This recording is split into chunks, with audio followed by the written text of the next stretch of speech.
Supreme court ने फिर से इसके ऊपर विचार किया है। क्या चर्चा हुई है? फैसला सुरक्षित रख लिया गया है? आपके पास क्या इंफॉर्मेशन आ रही है अंदर से?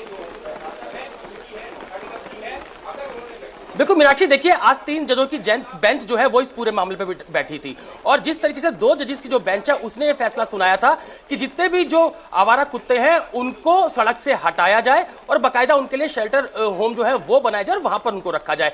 लेकिन कल जिस तरीके से 2 बार मेंशनिंग सीजीआई बीआर गवई के पास हुई थी और उन्होंने उसके अंदर कहा था कि I will look into it, और उसके बाद 3 जजों की बेंच जो है वो इस पूरे मामले के अंदर बनाई गई थी जो कि आज इस पूरे मामले के अंदर सुनवाई करनी थी।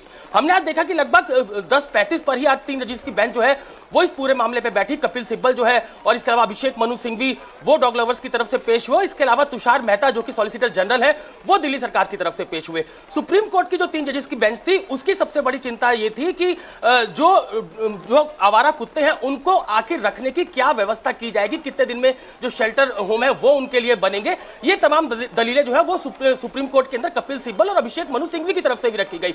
वहीं तुषार मेहता ने यह कहा कि लगातार जो है वो कुत्तों के काटने की घटनाएं हो रही हैं, बच्चे जो है बड़े बूढ़े वो रेबीज से मर रहे हैं और इसलिए आवारा कुत्तों को सड़कों से हटाए जाने का जो 2 जजेस के जो बेंच का फैसला था वो बिल्कुल सही है। लेकिन लगातार सुप्रीम कोर्ट की जो 3 जजेस की बेंच थी उन्होंने ये बात कही कि इसमें पूरी विफलता जो है वो नगर निगम की है, जो अधिकारी है वो ठीक से काम नहीं कर रहे।